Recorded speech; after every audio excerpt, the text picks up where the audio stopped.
Welcome to the New Mexico Suncast. I'm Jim Williams with you, and honored today to have the former mayor of Las Cruces, New Mexico.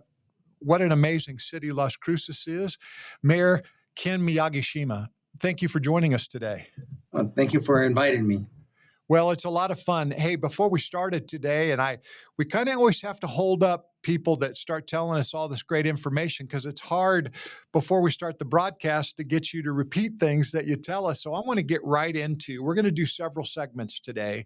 We want to find out about your bid for governor. Tell us a little bit about your family. Then I'm going to talk about your business roots and some of the success you've had in the private sector. Obviously, you had amazing success and many accolades as the mayor of Las Cruces. What a thriving city that really has been in New Mexico. And then we're going to talk a little bit about, what it means on the campaign trail and what you're expecting there. And then there's a lot of different things that people might want to know that we can't cover.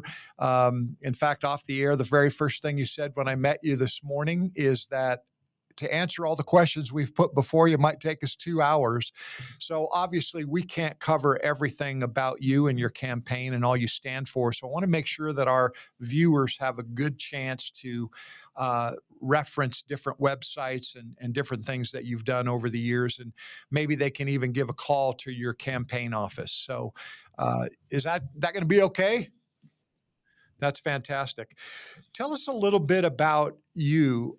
You have a multicultural background, and Native New Mexicans and New Mexicans in general seem to be people from all over the place. And I think you're an example of that, aren't you, Mayor? Yeah, I believe so. So let me share with you. So on my paternal side, on my dad's side, my grandparents emigrated from Japan. On my maternal side, my mom's side, they emigrated from Mexico. So although my dad was an American citizen and my mom, American citizen, my dad was born in Terminal Island, California. So that's right near San Pedro. And my mom in Alamogordo. Okay. So, of course, 1941 happens, World War II. And then my dad tells me one day he's coming home from school. He was in fifth grade. And he sees a bunch of police and guys in suits. And, the bottom line is they have 48 hours and they're being taken away to concentration camp. So my grandfather had a fishing business, a couple of boats and all that stuff. So they sold it for like 10 cents on the dollar. They moved my grandfather, to Santa Fe. My dad said that they put him in these trains. They were kind of covered. They didn't know where they were going. They ended up in Lordsburg first for processing, and then Postum, Arizona. So he was there till he was 16. And then he got released. And then, he had that fifth grade education, and, they really weren't that happy. So he goes to Japan for the first time, because he could speak Japanese because my grandparents taught him. He gets to Japan. They don't like him because he's American. So then he saves money. And then he comes back to the United States, works at some restaurants, gets his GED, and joins the United States Army Air Corps. He becomes an air traffic controller. His first assignment is Alamogordo or Holloman Air Force Base. I think he said Cauldron Field. I don't know if Cauldron Field is still there. He meets my grandfather, Juan Gallegos, and in 1948, and they hit it off, and they get along great. And one thing leads to another. He comes to dinner. That's how he meets my mom. And subsequently, they get married a couple years later. And then they travel. He's stationed different places. I'm the youngest. So I was born in Keesler Air Force Base, Biloxi, Mississippi. So that basically, this is the interesting part of it. So on my mom's side, my great-grandmother was from a Mescalero Apache. So when you look at my DNA, it shows 45% Japanese, Korean. It says 28.5% Indigenous American, and the rest is Mexican American. So pretty interesting culture that I had growing up, because we would celebrate more so Mexican side than Japanese. My mom was a devout Catholic, and we were raised Catholic. So Gotcha. that's how that happened.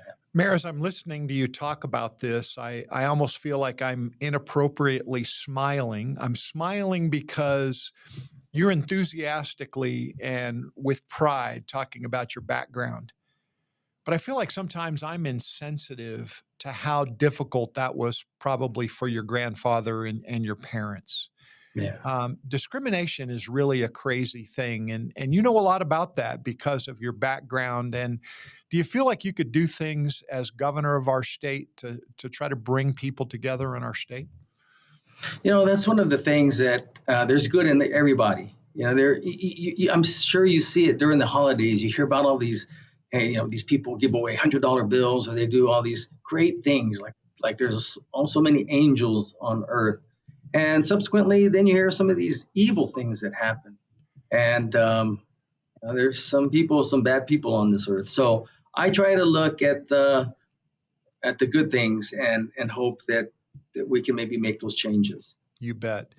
Tell us what led you to public service, because as I mentioned earlier, as a four-time mayor, 4 terms as mayor of the city of Las Cruces, you've invested a lot as a public service in the people of that community. Well, you're not going to believe this, but I started my political campaign in 1971. Okay, so I'm just a kid. I'm just a little kid. So what happened is, and I got to go back to my father. So after he got out of the Air Force, he had to go overseas. He had an overseas tour during the Vietnam War. He was in Thailand. He was in Udorn Air Base, which is right next door. So he comes home in '69. He only had a 5th grade education. So he gets his GED, he gets his associates in Alamogordo, and that's all they offered. And in order to get a bachelor's degree, you had to go to New Mexico State. That's why we moved to Las Cruces in 1971. So I'm in my room. There wasn't a big house. It was a small house. So I'm in my room, and I hear my brother, my second oldest brother, he goes into the kitchen, tells my mom and dad, he says, I want to go join the Army. I want to go fight in Vietnam. So immediately my mom starts crying. My dad says, well, just do your job and don't try to be a hero. And I'm like, I was like, oh man, my brother wants to go to Vietnam, because earlier, a few years before, we had family friends who got killed in Vietnam. And so I learned a lot about that war. And ironically, a commercial came out for President Nixon, saying, hey, reelect me and I will stop the war. So I would tell my dad, I said, I'm going to go knocking on doors, campaigning for him. I didn't know him. I didn't know what I was talking about. I just didn't want my brother to get hurt. Yes, that's amazing. Tell us a little bit, reflect if you would, on your 4 terms as mayor. What happened as far as transformation you feel like under your leadership? Because I can say as an outsider and not having known you, there's been economic success. I don't even know how you keep track of Las Cruces to El Paso, because it looks like one big metro to me. Yeah. Well, when I was a city councilor before that. So I started at city council in 2001, and I was elected mayor in 2007. And I will tell you, I lost the mayor's race in 2003. One of the things that the city was growing too fast. It was growing at almost a 7% per year. And just to let you know, that's just too quick. You can't keep up with the infrastructure there. Contractors, developers, they weren't required to put in medians. The contractors were, the land that they were giving away was in flood zone for the schools. I mean, it was just, and they were just building these houses. That's all it was. And I remember voting no on an annexation. I said, because there's this one developer who was developing all over the place, but he wasn't completing them. He was just doing them here and here and here. And the current mayor at that time, he was loving it, because they were big supporters. And I was the only one who voted against it. And I remember that reporter come in and he says, hey, I noticed you voted no. And I said, well, this is the reason why I voted no, because we can't continue this. We can't grow this fast. And it's not right, because there's no medians. They're all dirt. They were just building houses. So I subsequently was able to win in 2007 with a little bit better defined growth. And, I was called anti-growth and all these things. And it wasn't that I wanted anti-growth. No, I needed to get things in order. Now, and I told them, I said, and then ironically, it was during the recession. That was tough, and then that developer was going to go out of business. He had five, in fact, he was going to go out of business. They were going to foreclose on him. And I was able to negotiate with the banks because I said, if you guys foreclose on him and all that property, you're going to sell it on a fire sale, and it's going to hurt the property values of Las Cruces, of all the homes, and they owed us money. That developer owed us a lot of money, and so I talked with the city manager, and we told him, listen, we'll let him sell the parcels as is, and then pay us off in pieces. So one of the things that, and I know one of the things you may get to, is my background actually is in finance, banking, and real estate. I was going to be a real estate banker in Alaska when I graduated from college, but I was selling insurance while I was in college. I had 3 jobs. I worked at a credit union, I worked at a place called TG&Y, and then I sold insurance. But so I was familiar with that. And so the bankers, and there were a lot of them, Jim, there must have been 25 bankers in this room. And they were happy with our deal because they didn't have to foreclose. The money was still coming in, maybe not as fast, but at least they got paid. And we were letting liens come off as the property got sold. And today, that development is called Metro Verde. And that's that development on the east side of the city. And it is a beautiful place. Well, it sounds like you developed some real experience with making sure the infrastructure was correct. And this person didn't start off developing that way, but sounds like after you kind of took over, he was doing things right and really to their company's success and the state of New Mexico. Yeah, and I even said that in my State of the City address in 2008, 2009. I said, you know what, we're going to clean up some of these ordinances. Now it's a requirement. When you build a subdivision, you have to put in the medians. You have to have trees. You have to have rocks. You can't just be barren. And it's been great. It's been nonstop. The growth has just been phenomenal. Mayor, tell us about your personal influences. Who did you look to, and tell us a little bit about your leadership style? Well, it's interesting. So remember I told you I was selling insurance. I got this job offer in Alaska. So I went in to tell my district manager that I was going to be quitting.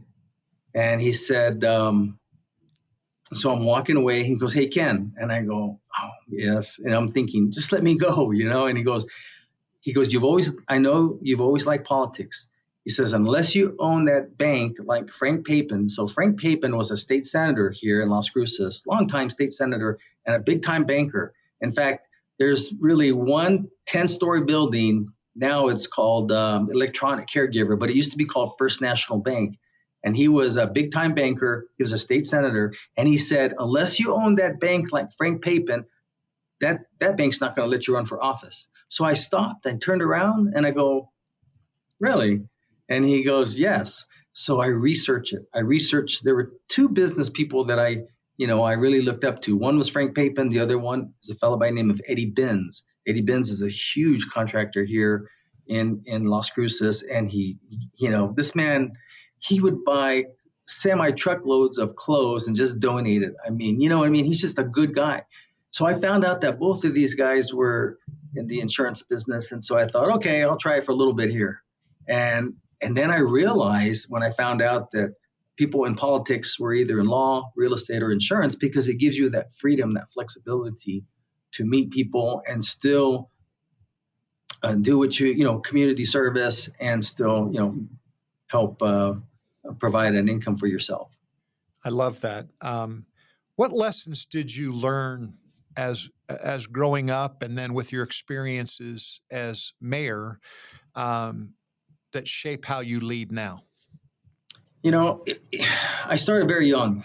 I was extremely young when I first ran for office. I was 27 when I first ran for office. Okay, I was elected at 29 as a county commissioner, and I served 8 years. And I learned a lot about. So the county is considered a political subdivision of the state. So I'll never forget when we were growing a little bit, and they said, okay, you're going to have to build another complex for the district judges, and you're going to have to pay for it. And that's when I heard about the unfunded mandates. So the counties are responsible to house the district attorney, all the district judges, and all that. And then when I switched over to the city, I started seeing the huge disparity. A city is not a political subdivision of the state. They're usually a home rule. They're usually separate. So I was able to kind of take both and learn what the mistakes of what worked in the county and what didn't work, and the mistakes of what worked in the city and what didn't work. And that's why I feel, and forgive me if I sound, but I feel that this is where I have a huge advantage over my two opponents, because when you stop and think about it, everyone is represented by either a city councilor or a county commissioner, bar none, okay? And most people have very little to do with state government. I mean, I don't know when the last time you had to call a state government agency, and what a state rep and state senator, what they do is they go to Santa Fe trying to bring money back to what? The city and the county. So I've got 30 years experience in dealing and being able to know, you know what, yeah, I think that's good, or yeah, I think that's bad. And let me tell you something, Jim. The one thing that really gets me, I get so frustrated sometimes, even when I think about it, is our indigenous Americans on the reservations. A lot of them don't have water, they don't have sewer systems, and that infuriates me. Where is the federal government? Where is the state reps and senators and advocating and saying, you know what, at least a water main? My grandmother, not my great grandmother, my grandmother, I'll never forget as a little kid in Alamogordo, although, later on they got a bathroom. But I go, so what's that thing in the backyard? And she goes, oh, that's an outhouse. And I'm like, oh, what's an outhouse? And things that we take for granted. And that's what really bothers me. And that's where, I guess what I'm trying to say is that's going to be one of my priorities. I'm not going to, when these reps or senators come with this kind of money, wanting to do all these things, which are good, but, people need to have basic services. This is the United States of America, the most prosperous, most powerful country in the world. And I don't want any place in New Mexico to have no water or sewer system. Well, in addition to that, we have so many water systems, like you've read the news about Las Vegas just struggling to get their water system operating so that there's drinkable water.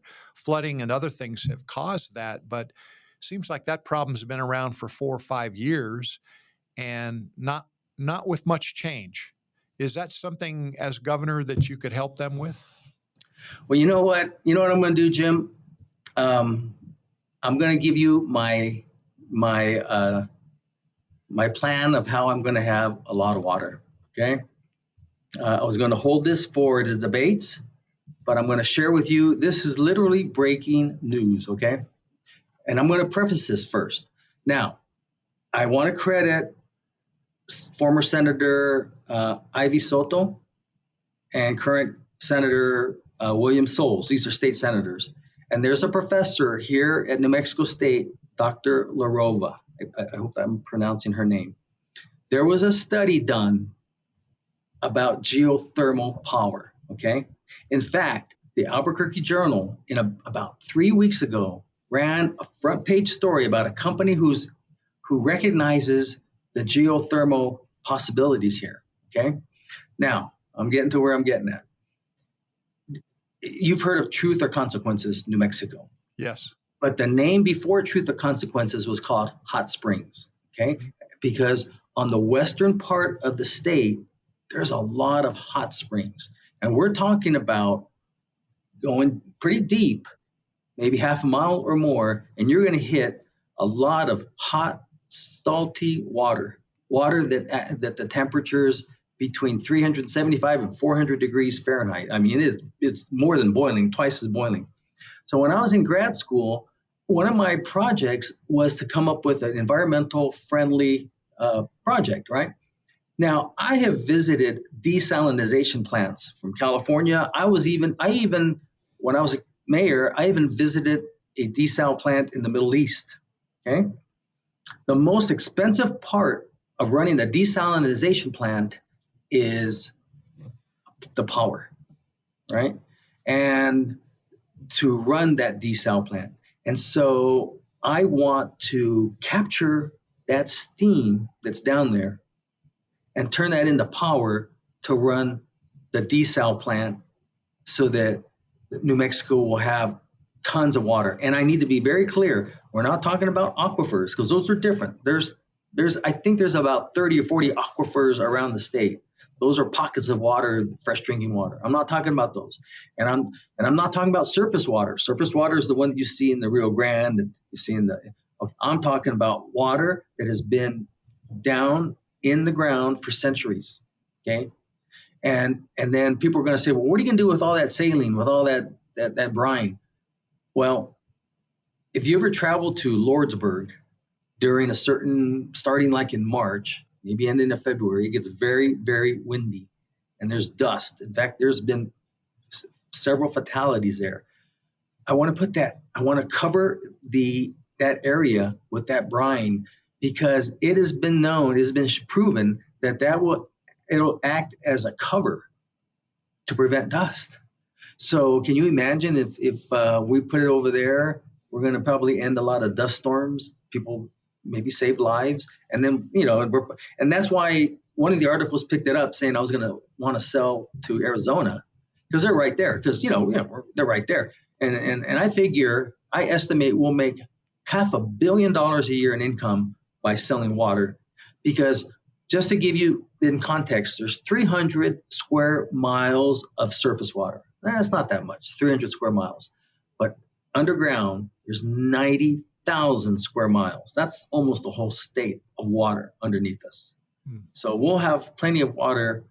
And that's one of the things that I want to do to help not only capture power, because we're going to need that to generate more business, but then also for water. And I'll stop right there in case you have any questions. Then I'll tell you what I mean by generate power. And I'll tell you how we almost had Facebook come to Las Cruces and the reason why we couldn't get them. Well, and I'd love for you to continue, but I want to point out to our viewers, Mayor Ken Miyagishima is the 4-term mayor of Las Cruces, New Mexico. He's running for the governorship, and that election will be in November of 2026. There's actually 3 Democrat candidates right now that you feel are in contention. Well, first off, yes, there's 2 others, and thank you for having me as the winner of the primary because but the first and I hope that's a good one. But the first actual election is going to be June 2nd of 2026. Oh, that's right. That's the primary, right? But I like your thinking. I like your positive thinking. So we'll go all the way to November. I've actually been told by a number of people just in recent history, they feel like the primaries are more important than maybe even the general elections. And a lot of people are pushing for open elections where people of other parties might be able to vote for, like if you're a Republican or an independent or something, you might be able to vote for in the Democrat primary. Do you support something like that? Well, yes. Well, actually, and Jim, forgive me, and but the governor actually signed that legislation. So as an independent, So before she signed it, an independent could on that day, but they had to change the registration. Okay, but now they don't. They can vote. An independent can vote in the Republican primary or the Democratic primary, and if I have any Republicans that are out there that want to, they can change on that same day to vote in a Democratic primary. They have to change their registration Democrat, vote in the Democratic primary, and then, the next day or whatever. change Oh, it back. so yeah, I understand what you're saying. So you can change your political party and vote in the primary, but it's not yet where you can. And I'm not suggesting that if you're a Republican, you can vote in the Democrat primary and the Republican. You have to choose one or the other. But there's various states around the country where you don't have to change your political party and your affiliation, and you can just vote in the primary. That's what I meant by kind of an open election. And that's Oh, really not a critical thing, because you've already mentioned the workaround is just to be aware of all the candidates, know who you like, take information like off of this interview, and tell us how people might reference your website and things if they want more detailed information about you. before I do that, now to clarify, if you're independent, what they call declined to state, you don't have to do anything. You don't Okay. have to register as a Democrat. You can go in there and say, I want to vote in the Democratic primary. Boom, they give you a ballot. So Gotcha. that is what that I, I may. I was surprised that the governor would sign that. Okay, I really was, and I'm glad she did. I'm glad she did, because I believe that of the two other candidates, I mean, if you stop and think about it, both my candidates were chairman of the Democratic Party, right? I've never been chairman of the Democratic Party, and so I mean, who's going to be more independent? Two who have been a party of the Democratic side, or someone who's never been that. Hmm. In fact, I was considered so moderate that I years ago, and I'll never forget this, if I may. I was a young county commissioner, and the chairman he ruled that county, and I didn't like it. He was doing what he wanted to do because he had the votes. And I'll never forget, I remember telling my friend. Now, my friend comes from a political family. His dad was the district attorney and then later became a judge. But I remember telling my friend Carlos, I said, "Hey, Carlos, let me run you for county commissioner. You can beat Lalo." He goes, "Oh, okay." And I remember telling the chairman of the Democratic Party in Las Cruces, and she says, "No, you can't." She goes, "No, you can't do that." And I thought, you can't do that, meaning you can't beat him. No, she was saying, no, you can't do that. You can't take someone that's already in office and run against him. Well, long story short, I did. We won. I got stripped of everything. I was the chair of the finance committee, all this. I've never was and this was just at the local level. My two opponents were big time statewide. Okay, my website is www.kenfornewmexico.com. But I have one in great detail, and it's www.kenmiyagi.info, info. That is where I go in detail things that I'm going to do. Now, I didn't disclose the water desal plant and how I was going to operate it, but I do talk about the water and how it's basically going to be New Mexico gold. It's going to be like the old. I'm going to date myself here. It's going to be like the old Beverly Hillbillies when they start out and Jed gets that oil is coming out. Well, that's going to be us with the water, okay? And that's going to make New Mexico. That's going to lift our New Mexicans. My goal is to move us out of this. I don't like being last. I don't like being last on anything. I'm a competitive person. I like being on the top, and we're going to be there. I We may not appreciate be that. number one, but we're going to move. We're going to move. You've already transitioned us from really finding out about you and why you serve to some of your basic policies and things. But as I'm listening, I'm hearing you talk a lot about business. And I know running the state of New Mexico is not like running, your own small business, but you have a lot of background. And so I'm going to kind of rephrase this next section to start off this next section about your business roots and your private sector perspective and attracting more business. I'm going to ask you the question this way. Is there a Democrat way to do business and a Republican way and an independent way, or is there just a way to do good business? So what I've been able to do is mix those two together. I kid you not. I kid you not. And I'll share with you one example. So you've heard that if this bill passes from the federal government, that they're going to take people, they're going to put a working requirement on them, right? Mm-hmm. To get some benefits. Okay, now let's just say hypothetically, out of 10 people, maybe 2 or 3 might be willing to be a landlord if they could, all right, and possess those necessary skills. And of course, we would train them and teach them how to do this, to basically, hey, you can't discriminate. When you get paid your rent, you gotta pay your bill, you gotta pay us. So what I want to do is I want to be able to, for certain people, we'll sell them like a triplex. So that's like 3 units. And so in essence, that money, the payment will be what they make. Let's say hypothetically they make $2,000 from the triplex, and they use $1,000 plus whatever money that they have, and they make the payment, and they left over is $1,000. Okay, so maybe that's equal to what they were getting in benefits, or maybe it's $500. I don't know, but in essence, they are working. But instead of us giving them money, they're giving us money. And let me tell you what I mean by that is this. And I gotta paint the picture here. There's 7 medium security prisons in New Mexico. Medium security. These are people who did, forgery, embezzlement, bad checks, maybe some drug offenses, things, but non-violent. They didn't kill anybody, they didn't rape anybody, they didn't do anything bad with children.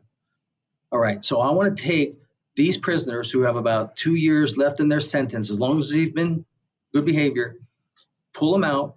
We're going to teach them a trade. We're going to teach them plumbing, electrical, HVAC, welding, firefighting. Okay, we're going to teach them what we need to be able to build a house, concrete work, framing.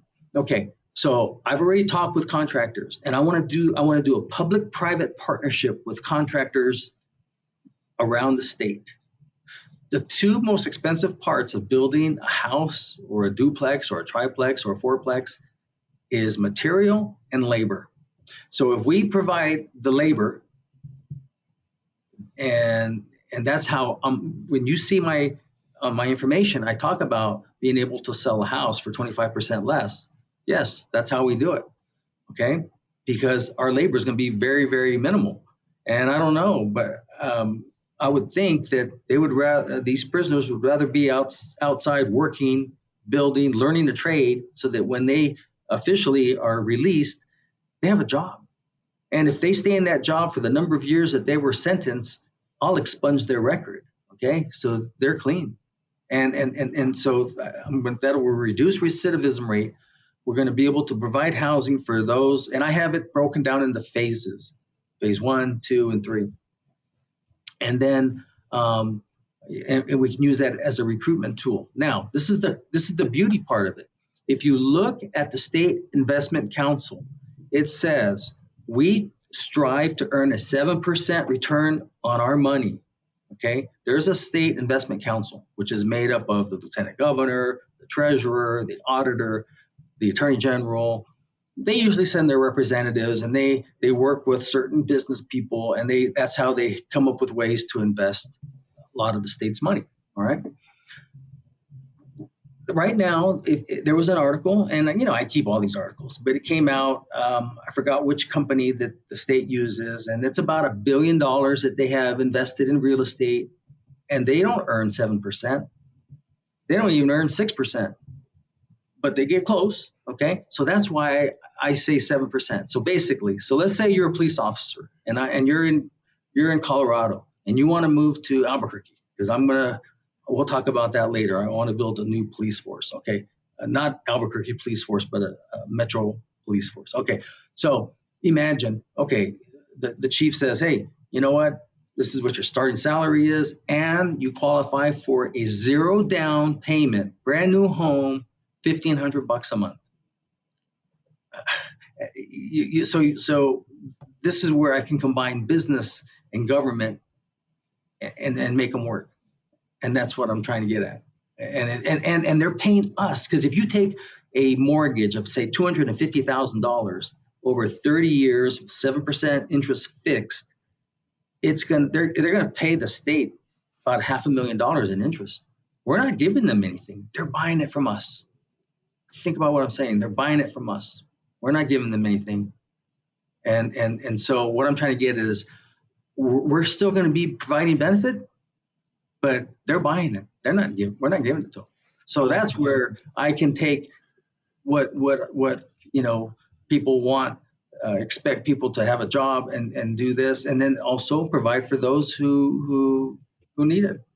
Do I understand correctly that you founded Miyagishima Insurance when you were still in college? And the reason I want to talk about that a little bit is because these ideas that you've already presented, obviously very unique.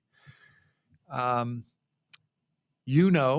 probably better than I do, that there's always pushback against unique ideas. But you actually have a business background that gives you some credibility as you come up with these plans. So talk to us a little bit about your business background. Sure.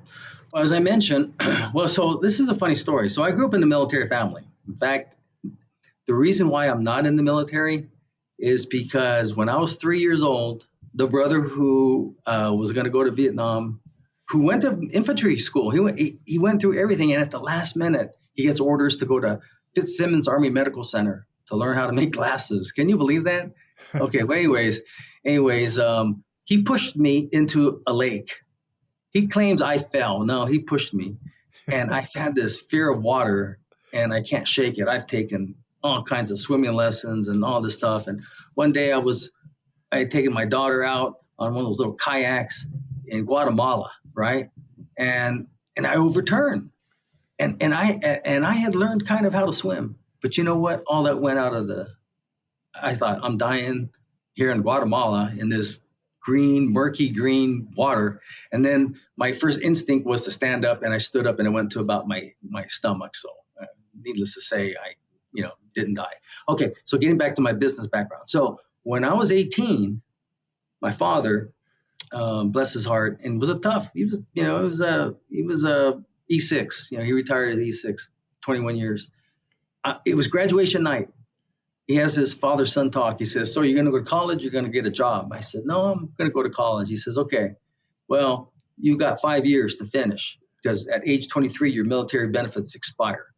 I said, "Oh, okay. Well, I can finish in 5 years." So then he's walking 10 feet, stops, turns around and says, "Oh, and not that your mom and I need the money, you're going to pay us $50 a month rent." I go, $50? This is 1981. I go, $50? I go, okay. She goes, "Yeah, your mom does everything for you." So, okay. So I had to get another job. That's what got me, I had to get me another job. And so, so that's why I started when I was in college, my insurance business. I didn't think much of it because, like I said, I just needed another job. And then I did so well. And then, like I said, I researched that these guys, if you want to serve in office, you need a little bit more flexibility. The insurance business gave it to me. And I just kind of grew and grew and grew. And then I switched positions several years ago. And then I ended up, what I basically still do is I hire agents, and then we train them. And so I have about 50 agents in 18 cities in southern New Mexico, from Lordsburg to Clovis and Portales, all the way down, Hobbs. Yeah, so all over southern New Mexico. Mayor, our viewers should appreciate that you've served as mayor of a city, I'm sure full time, while the business you founded is still operating. Is that a hard thing to pull off? It's a challenge, but I have a great wife, and and I know when to take some time off, and I very rarely can I take more than a few days off.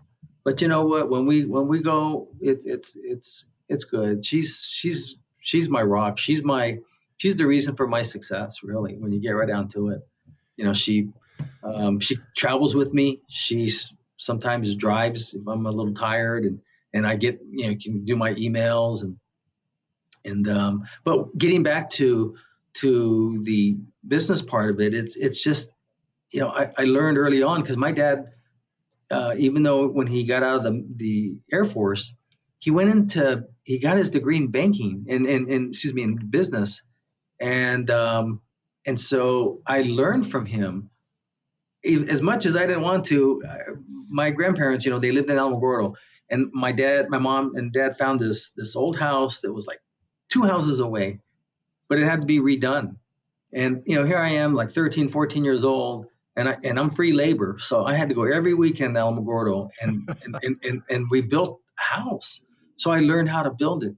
See, so now that's why I know I can take some of these things that I've learned and apply it, but basically invest in our people so that they can have this. I'm also a professor at the university. I teach personal finance. Although I've taken a little hiatus, I told the dean, I said, because he wanted me to teach a little bit more, and I said, Dean, I can't. I told him what I was going to be doing. Jim, I can't tell you how many people.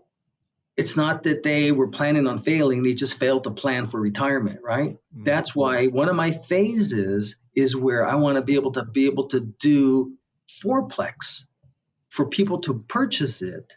Remember, at 7% interest, and we'll be able to sell it cheaper, and they're going to be able to make money, and we're making money. They're paying us, and we're employing people too. I'm not saying, hey, go to prison so you can get a job. Don't do that, right? But some of these people, they made a mistake, and they're going to learn a skill. Now, and this is voluntary. If you don't want to do it, okay, don't do it. But if you want to work, you are the first person that I've heard actually have a plan for rehabilitating people, giving them opportunities. You have incentives that are motivations. So I appreciate your thoughtfulness in coming up with these ideas. They're good. Let me ask you about our state. What do you think New Mexico's getting right or New Mexico's getting wrong when it comes to business? Gross receipts tax.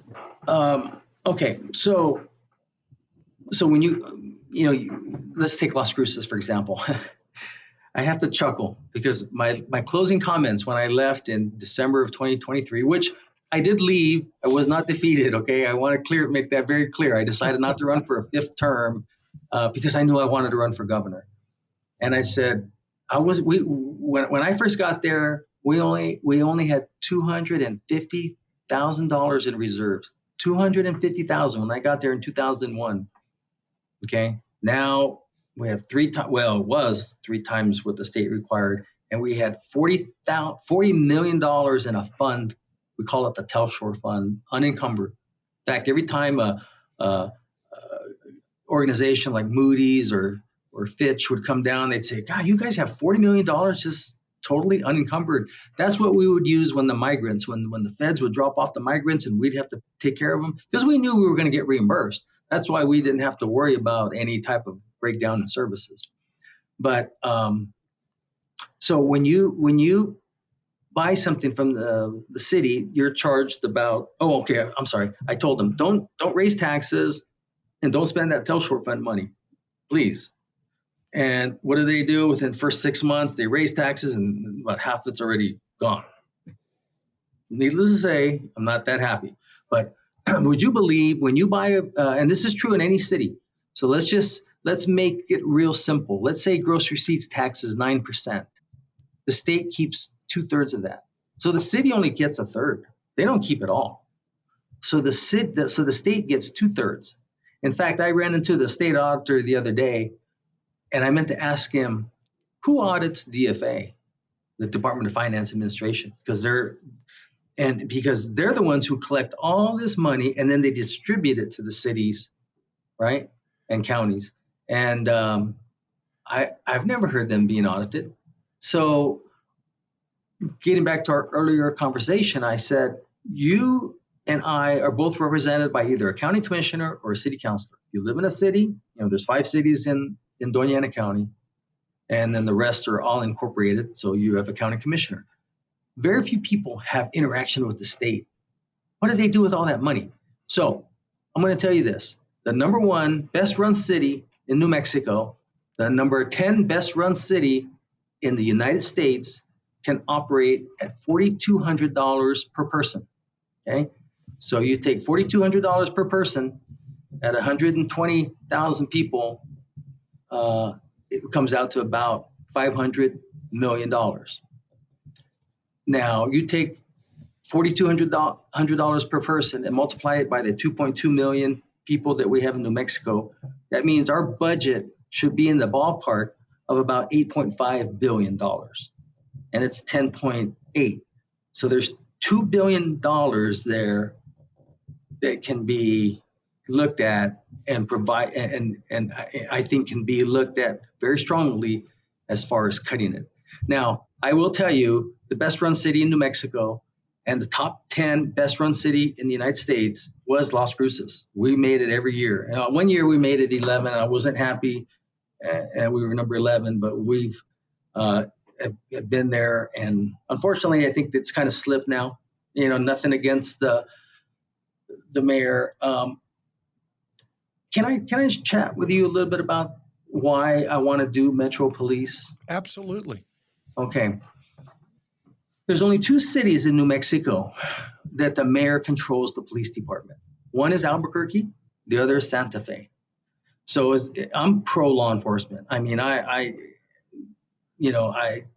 do everything I can. I grew up, and my dad also was 25 years with the Reserve State Police. I have cousins who work for LAPD. So I grew up in that culture. And my next door neighbor, Mr. Gonzalez, I'll never forget this. I'm just a little kid. We'd be playing, and David or Steve, the kids, they say, "Oh, gotta stop for a second." He says, "My dad's going on patrol." So they would line up, give him a hug and a kiss, and then they go back to playing. And I go, "What's that all about?" And he goes, "Because we may not see my dad." I go, "Wow, that stuck with me." So what I'm trying to get at is, I have seen this where if the police, if our local police gets tough, well, like they're supposed to, on criminals, on people who are breaking the law, and if you have too many liberal city councilors that say to the city manager, because they answer to the city manager, they don't answer to the mayor, and say, "Hey, tell the chief," they don't say it like all at once, so sorry, Hector, or not Hector, Raul, they're not violating the the Open Meetings Act, right? But they'll probably say it in their one-on-ones, like they say one-on-ones, like they'll talk with him here one day and then maybe another. The city manager is hired by the city council. I'm just one vote. Okay, there's 7 of us. There's 6 city councilors, and 4 of them at any time can fire a city manager, right? And so by having a metro police force, we don't have to, we're going to uphold the law and protect the public. And if certain liberal city councilors don't like it, then these people got to quit doing crime, right? But you feel confident as governor that your plan will help us as citizens be safe around the state, which I don't think is how we feel now. No, exactly. No, I mean, when I go to Albuquerque and my wife goes with me, my son and his wife, they live there. They're engineers there, and we'll stay at their house. But sometimes my wife likes to go shopping, and I'm at a meeting, and I'm like, "Oh man, where guys, please stay in this part of town," or I worry. I worry about that. But there's another component to this. It's called the Arnold Tool Assessment. Okay, so 6 years ago when they did bail reform, I don't know. I researched this, and the Arnold Tool requirement was not in the language, but the Supreme Court, for whatever reason, decided, saying, "You know what, we need to have this assessment." So what I'm trying to get at is, in one of my videos, when I made my announcement here at my office, one of my colleagues in my parking lot was attacked. And this guy, thank God he was a terrible shot. He pulled out a gun, point blank, Well, he was like 6 feet, 10 feet away, and missed him. I mean, good, thank God he missed him. And he was released. I mean, he tried to kill somebody because the district attorney, and not our current district attorney, Fernando Macias is a great district attorney, the former district attorney. He told me, he says, Ken, he says, this Arnold tool requirement, we have to hit a certain, it's like a little checklist of certain things that we got to do within a certain time period. If we can't hit it, we got to let him go. Judge has to let him go. That's wrong. And so what I'm trying to get at is, as governor, I get to appoint judges. As mayor, I appointed judges. Not that many, but I'm telling right now on your show, I don't care what party you are, as long as you're tough on crime, you're gonna get my attention. If you're a weak on crime, don't even apply. Just stay practicing law. I don't want to talk about it. You know what I mean? Because we're gonna get this under control. Because it is out of control. Yes. It's just too much that they, people think that they feel they have no consequences. That's why they break in. That's why they steal things. I mean, I'm not immune to it. I'm in an office. If you see me once in a while, I'll see people walking by the street, and I have a sign that says I support law enforcement. I actually had a lady who ran in one of my other offices, because I have it on another window, who ran in and ripped it off the window and then took off running. Can you believe that? That's crazy. That is crazy. It's crazy. Yeah. So it's just, but I will get a handle on this. And I'll tell you the other thing that I want to do, but I'll pause right here because I know I talk too much. I think you have a lot of ideas.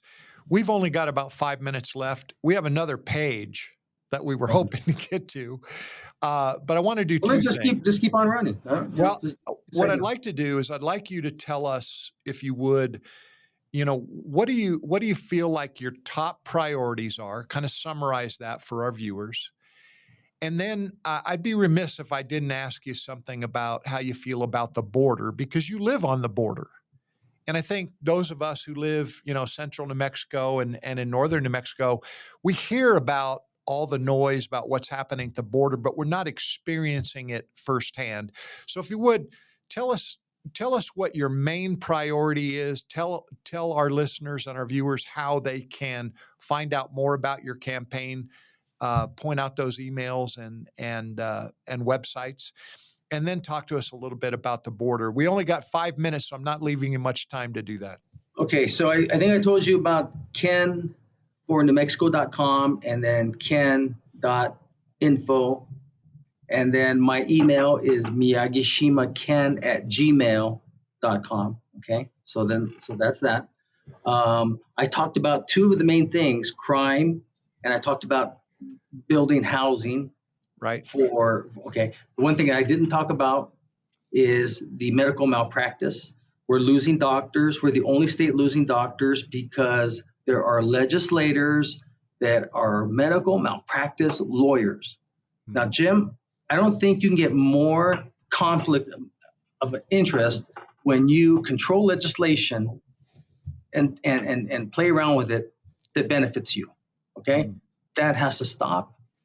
Those legislators, I'm not saying they have to leave, but I want them off those committees.